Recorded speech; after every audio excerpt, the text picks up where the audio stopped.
अस्सलाम वालेकुम। नमस्ते, सत श्री अकाल। उम्मीद करता हूँ फिट होंगे, बेहतरीन होंगे, अपनी लाइफ अच्छे से एंजॉय करोगे। हम तीनों की तरह देवों के देव महादेव एपिसोड है जी 379, सेकंड पार्ट है। लाइक शेयर सब्सक्राइब कर दें। स्ट्रेट चलते हैं वीडियो की तरफ। इनका नाम है राणा मोहम्मद अली, मोहम्मद समीर खोखर। कल सचारिक पास हो गया। Let's start.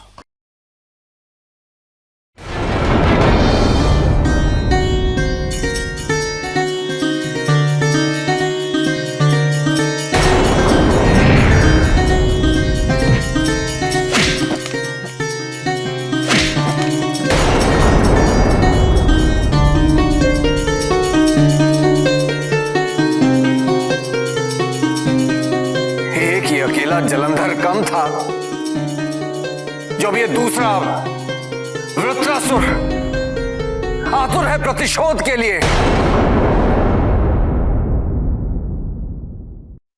इस समस्या के स्रोत आप ही हैं देवराज। यदि आपने जलंधर की माता एवं त्रिशरा का वध न किया होता तो आज ये दिन न देखना पड़ता। देवगुरु, देवराज बनने से कहीं अधिक कठिन है देवराज बने रहना। किन किन समस्याओं का सामना नहीं करना पड़ता है मुझे। अरे ब्रह्मदेव ने उसे ऐसा वरदान दिया ही क्यों? अब कहां से लाऊं अस्त्र से मारने के लिए?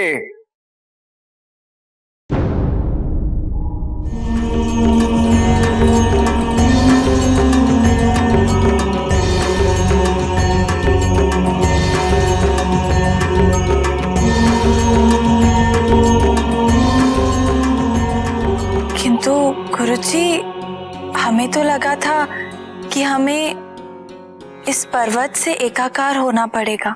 किंतु उससे पूर्व तुम्हें इस कमल से कुछ सीखना है।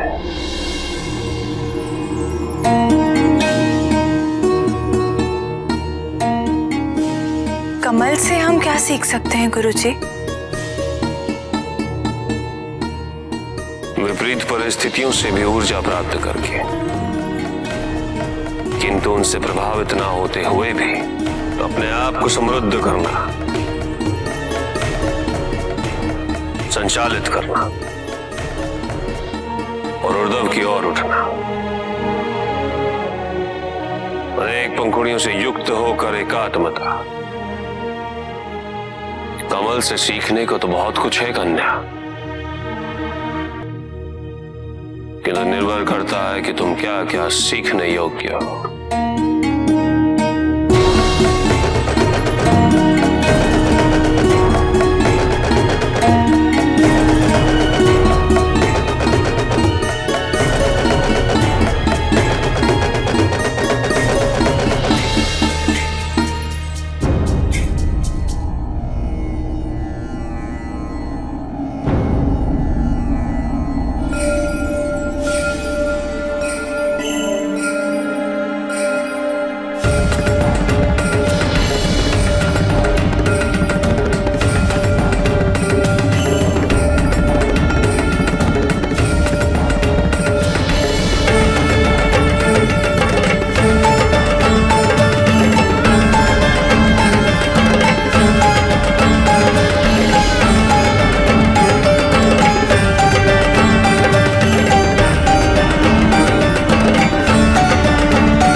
ऐसे प्रणाम करो कन्या।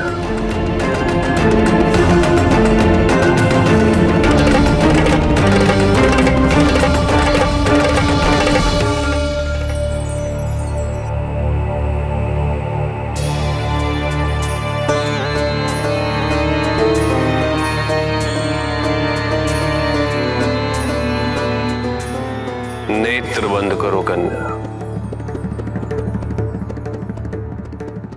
और पर्वत से एकाकार हो जाओ।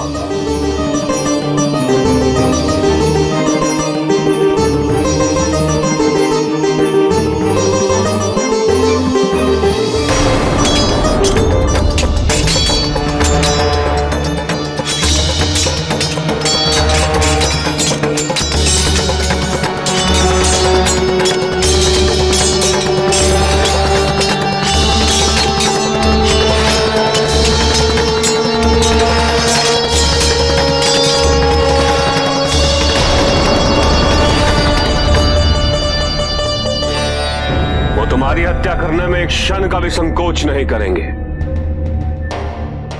इसलिए तुम भी उन्हें अवश्य बताना कि तुम सब उनसे कितनी घृणा करते हो। देवता कायर होते,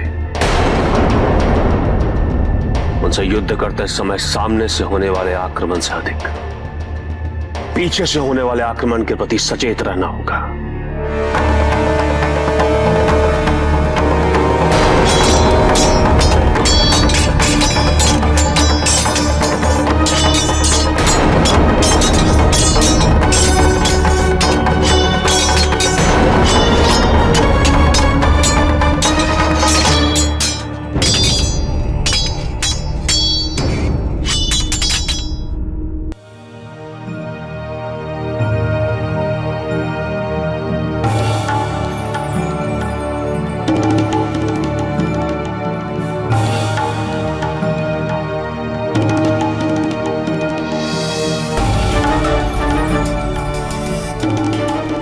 आपके लिए औषधि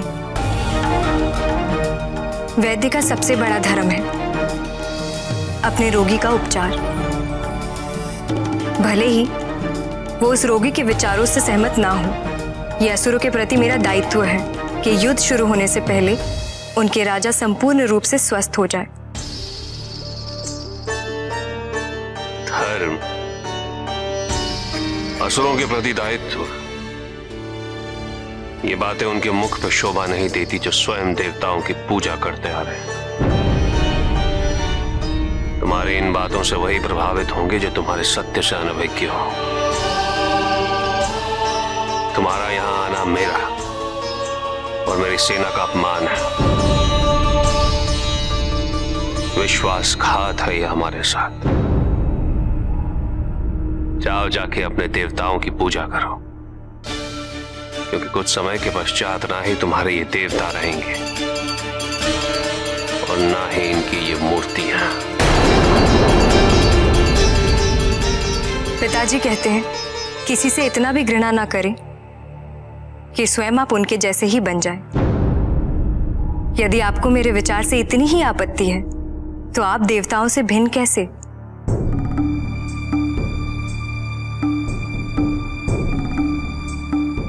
जो आप मेरे साथ कर रहे हैं, आपके अनुसार युगों युगों से देवता भी असुरों के साथ वही करते आ रहे हैं। किसकी पूजा करनी चाहिए, किस पर विश्वास करना चाहिए, कौन श्रेष्ठ है, किसके प्रति निष्ठा होनी चाहिए, किसके प्रति नहीं होनी चाहिए, क्या आप मेरे विचारों की स्वतंत्रता को छीन नहीं रहे? दोबारा कभी मेरे निष्ठा पर संदेह हो तो अवश्य सोचिएगा। यदि मुझे देवताओं का ही पक्ष लेना होता, असुरों का अपमान करना होता और असुरों के साथ विश्वासघात करना होता, तो आज आप जीवित नहीं होते। मुझे तो आज तक ऐसा कोई देवता नहीं मिला जिसने असुरों के साथ विश्वासघात नहीं किया। जिस दिन तुम्हारा यह आराध्य तुम्हारा अटूट विश्वास भंग करेगा, उस दिन आना मेरे पास। विश्वास ना तो किसी परीक्षा पर आश्रित है और ना ही किसी परिणाम पर निर्भर है असुरराज। विश्वास तो केवल विश्वास होता है। कभी करके देखिएगा।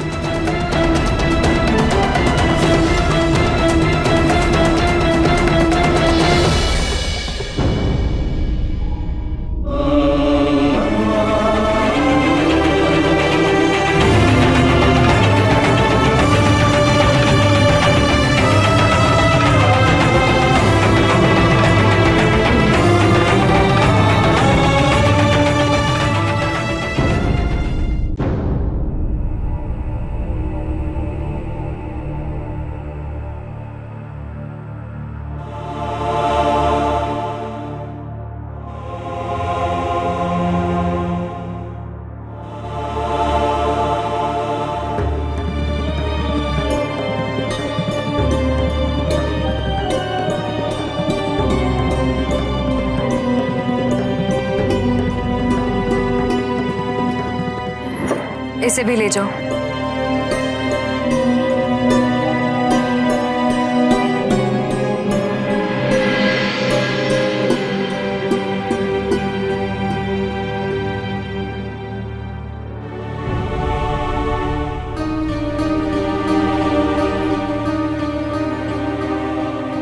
एकांत।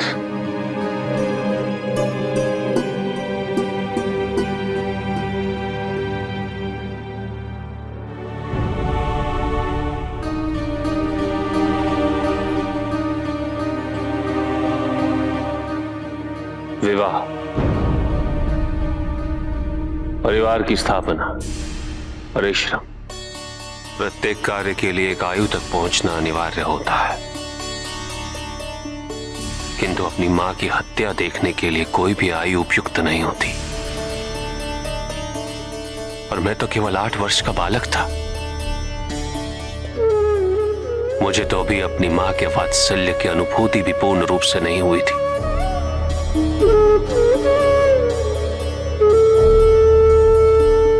देवता मेरी हत्या करना चाहते थे,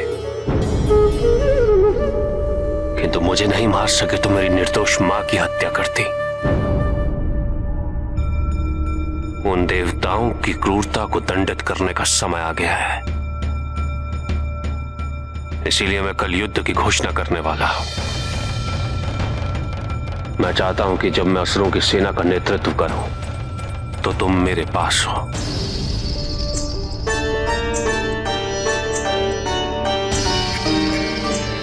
इस युद्ध में मैं तुम्हें अपना सहचरी बनाना चाहता हूं।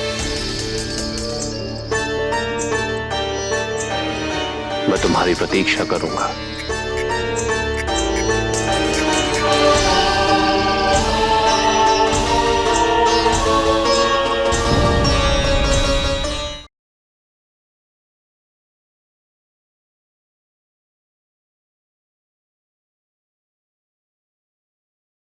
जी, यहाँ पर देवराज इंद्र जो हैं वो काफ़ी ज़्यादा क्रोधित हैं इस चीज़ को लेकर, क्योंकि उनको लग रहा है कि पहले तो जलंधर उनके दुश्मन थे, लेकिन अब वृत्रासुर जो हैं वो भी उनसे बदला लेना चाहते हैं।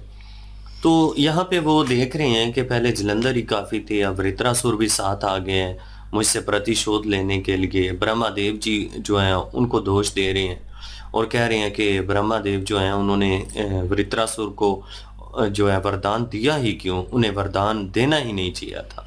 मतलब कि उनको दूसरे जितने भी देवता हैं वो गलत लग रहे हैं। अब यहाँ पे जो देवताओं के गुरु हैं वो उनको समझा रहे हैं, उनको वो ये बता रहे हैं कि उन्होंने कहा कि ये जो भी स्थिति बनी हुई है ना, इस सारी स्थिति के जिम्मेदार आप खुद ही हैं। ये आपके अपने ही कर्म है जो आपको भोगना पड़ रहा है, क्योंकि अगर आप त्रिशिरा जो है उसका वध ही ना करते और फिर उसका वध करने की गलती तो आपने की ही की, तो वो आपको क्षमा मिली। शिव जी जो हैं उनसे आपको क्षमा दिलवाई गई, लेकिन बाद में आपने जो है वो देखा कि जलंधर जो है वो बड़े हो रहे हैं, तो उनको देखते हुए आप बर्दाश्त नहीं कर सके और आपको ये लगा कि जो सिंहासन है देवराज इंद्र का वो खतरे में है। फिर इस चीज़ को मद्देनजर रखते हुए जलंधर की माता का आपने वध किया। तो ये दोनों ऐसी गलतियां हैं जिनकी माफ़ी की गुंजाइश नहीं है, क्योंकि वो दोनों जो हैं उनके साथ विश्वासघात भी हुआ है और उनके अपने अजीज भी जो है उनकी मृत्यु हुई है आपके हाथों। तो वो कुछ ना कुछ तो फिर जाहिर सी बात है आपके साथ दुश्मनी करेंगे। अब उनको ये लगता है कि जो शिव जी हैं उनको अपने जितने भी पारिवारिक मसले हैं वो छोड़ देने चाहिए और इस चीज़ के ऊपर तवज्जो दें। हालांकि उन्हें नहीं पता कि शिव जी जो हैं वो परिवार के लिए नहीं कर रहे, वो संसार के लिए कर रहे हैं। माता पार्वती जी के ऊपर वो कोशिश कर रही हैं। कमल का एक फूल दिया है, उससे भी सीख उन्होंने ली है और उसके बाद पर्वत के साथ एक रात होने का जो है वो भी उन्होंने कह दिया कि आप जो है वो पर्वत के साथ जुड़ जाइए, और ज्ञान जो है उनका वो शुरू हो चुका है। वो पूरी कोशिश कर रही हैं कि असुरों और देवताओं का युद्ध होने से पहले पहले माता पार्वती जी जो हैं उनको अपनी आदि शक्ति होने का जो एक स्मृति है वो याद आ जाए। बिल्कुल जी, वो कोशिश तो कर रहे हैं, लेकिन जलंधर जो है ऑन अदर हैंड वो काफ़ी स्ट्रिक्ट हैं इस चीज़ को लेकर, और वो उनकी बहस हो रही है और राजकुमारी के साथ। तो वो जो है उन्हें क्रिटिसाइज़ कर रहे थे कि तुम्हारा गरूर जो है वो समझाने की कोशिश कर रहे थे। जलंधर जो है उन्हें एक किस्म की बताने की कोशिश कर रहे हैं कि तुम्हारा गरूर टूटेगा जब तुम्हारे साथ कोई देव जो है वो ऐसा व्यवहार करेगा, ऐसा बर्ताव करेगा। लेकिन राजकुमारी ने भी अच्छा एक किस्म का रिप्लाई किया है कि आप भी तो मेरे साथ वही कर रहे हैं कि मुझे कह रहे हैं यहाँ से दूर हो जो, जो है आप विश्वासघात कर रही हो, मतलब उनको क्रिटिसाइज़ कर रही हैं कि तुम उनकी पूजा करती हो और वो तो आने वाले वक्त में उन जैसे चंद ने कहा कि वो नहीं रहेंगे और तुम पूजा किसकी करोगे फिर, और ये और वो। तो वो कह रही हैं कि आप में और उनमें फिर फ़र्क नहीं है, वो भी अगर जुल्म सितम कर रहे हैं, अगर ये चीज़ कर रहे हैं तो आप भी वही कर रहे हैं, आप भी मुझे रोक रहे हैं, तो आप में और उनमें अंतर नहीं है। तो ये चीज़ जलंधर को कहीं न कहीं जो है वो कैप्चर किया है इस चीज़ ने, और उनका ध्यान जो है इस तरफ आया कि मैं भी तो वही कर रहा हूँ। लेकिन इनसे मोहब्बत भी इनको कहीं न कहीं हो चली है, और जो है राजकुमारी वो भी करती हैं। तो कहीं न कहीं वो भी बीच में एक कह लें कि ट्रांसफ़ॉर्म चल रहा है, प्यार मोहब्बत का एंगल चल रहा है। और एक तरफ इनकी बहस भी है क्योंकि ये दोनों अपोज़िट हैं, एक देवों के ख़िलाफ़ है और एक देवों के साथ हैं। तो ये चीज़ भी बीच में चल रही है, लेकिन बहस मुबाहिसा भी यही हुआ। लेकिन अनदर हैंड फिर वो इनके पास आए हैं, और अभी वो जो राजकुमारी थी वो सोच ही रही थी इस सारी सिचुएशन के बारे में, सारी कन्वर्सेशन के बारे में जो हुई है। और जलंधर अगेन फिर वहाँ पे आए हैं और वो उनकी सहायता चाह रहे हैं, और वो चाह रहे हैं कि जब मैं जंग में शामिल हूँ तो सर-ए-फ़हरिस्त तुम मेरे साथ खड़ी हो और मेरा साथ दो। और वो किसी ओहदे की बात कर रहे थे, मतलब वो अपने साथ ही खड़ा करना चाहते हैं उनको। वो चाहते हैं कि वो उनकी ताकत बने और इनकी कमज़ोरी ना बने, क्योंकि वो उनसे मोहब्बत करते हैं, इनसे दूर भी नहीं रह सकते। और वो चाहते हैं कि इस जंग में जो शुरुआत है वो उनके थ्रू हो और सबसे आगे वो लीड कर रहे हों इनके साथ। तो ये सिचुएशन वो उन्होंने बयान किया। ऑन अदर हैंड जो है माता पार्वती जी जो हैं वो अपने उसमें कामयाब हो चुकी हैं, और अभी वो फूल के ऊपर, और एक किस्म का शिव जी ने उन्हें बताया कि एकतर का बताया ना, एक होना पहाड़ के साथ, पहाड़ के साथ, और उसके बाद फूल की मिसाल दे रहे थे, वो कमल का फूल था। तो लेट्स सी सिचुएशन जो है वो अभी दोनों तरफ में ऐसी हो रही है कि भाई माता पार्वती जी जो हैं वो अपनी असल पोजीशन में आएंगी, जब रीतियाँ उनकी वापस आएंगी, उनको याददाश्त जो है वापस आएगी, तभी ये जलंधर वाला सिलसिला जो है वो मुकम्मल होगा, ये रुकेगी चीज़, वरना देवों के ऊपर हमला होने वाला है। जैसे इंद्र देव भी इस चीज़ को लेकर काफ़ी परेशान है। बिल्कुल जी। और अगले जो है वो चरण में जाएंगी अब माता पार्वती, और वो कौन सा होगा वो भी देखेंगे। और इधर अब युद्ध की घोषणा करने लगे हैं और युद्ध की तैयारियां चल रही हैं फुल, और उनको भी साथ मिला रहे हैं। वृत्रासुर भी जो है वो साथ मिलाया हुआ है, और उधर इंद्रदेव को जो है वो चिंता सताई जा रही है कि एक पहले जलंधर कम था, जो अब वृत्रासुर भी बदला लेने के लिए जो है वो तत्पर है। और उसको ऐसा वरदान दिया ही क्यों ब्रह्मा देव ने? हालांकि देव गुरु ने कहा भी है कि आपने उनकी जो है माता का, जलंधर की माता का वध किया है, और एवं के जो त्रिशिर है उसका भी वध किया है। तो ये सारा कुछ, ये पुआड़ा जो डला हुआ है, ये सारा आपके अपने कारण है, ना कि किसी और के कारण है। तो फिर उस बात पे नहीं आते, कहते हैं जी ये अपना इंद्रदेव जो है वो बनना आसान है, लेकिन ये है कि इंद्रदेव बने रहना और देवराज बने रहना जो है बहुत मुश्किल है। तो उनको वो बस यही चिंता जो है ना सताती है कि मुझे कोई मेरा सिंहासन ना ले छीन ले वरदान में, या मुझसे लड़ाई करके ना ले ले। तो बस वही उनको चिंता है, और उसी चिंता में जो है वो उन्होंने वध कर दिए। और हालांकि कोई दुश्मनी भी नहीं है, होता है ना कि कोई दुश्मनी हो उस वजह से वध किया हो। बस यही डर है कि मेरा कोई सिंहासन ना ले ले। जिससे भी लगता है कि सिंहासन लेगा उसको जो है वो लड़ाई करने के लिए, उसको मारने के लिए ये तत्पर होते हैं। जिस तरह अपना दूसरे क्या नाम है शिव जी के पुत्र का, कार्तिकेय कुमार। तो कार्तिकेय जो हैं उनका भी वध करने के लिए ये गए थे, उनसे भी लड़ाई करने के लिए ये गए थे कि कहीं वो ही ना मांग ले, कहीं वो ही मेरे बराबर ना आके बैठ जाए। तो उनके खिलाफ भी हुए पड़े थे, लेकिन वो ज़ाहिर है शिव जी के पुत्र थे, उनका तो वध ये नहीं कर सकते, और जलंधर का भी वध ये नहीं कर सकते।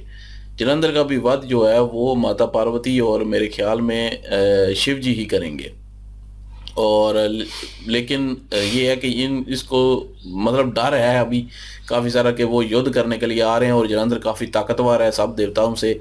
और दूसरा अब वृत्रासुर भी जो है वो भी ताकतवर है, उसके लिए शस्त्र कौन सा लेके आए उसको मारने के लिए, तो वो इसी चिंता में है। और बाकी अभी आगे देखते हैं जी आगे क्या डेवलपमेंट होती है, और कैसे ये युद्ध जो है वो आरंभ होता है, और किस तरह जो है वो इसको ख़त्म किया जाता है। और कहीं ना कहीं देखा जाए तो जो वृंदा है वो राजकुमारी जो है वो नारायण जी की जो है पूजा करती हैं, बाकी देवताओं की नहीं करती। वो उन्होंने पहले भी मेंशन किया था कि नारायण जी जो हैं वो बाकी देवताओं से अलग हैं, तो इसलिए जो है वो उनकी पूजा करती हैं। तो वो नारायण जी को जो है वो मानती हैं और उन्हीं की पूजा करती हैं। लेकिन वो जो जलंधर हैं वो सबको एक ही कैटेगरी में जो है वो शामिल कर रहे हैं। अब नारायण जी को भी देवताओं से मिला रहे हैं, जो कि गलत है। वही चीज़ वो उनको समझा रही थी। लेट्स सी जी, देखते हैं क्या सिचुएशन होती है। नेक्स्ट पार्ट में चलते हैं। लाइक शेयर सब्सक्राइब कर दीजिएगा। इंशाल्लाह मिलते हैं नेक्स्ट वीडियो में। अपना क्या रखिएगा, दुआ में याद रखिएगा। तब तक के लिए अल्लाह हाफिज, पीस।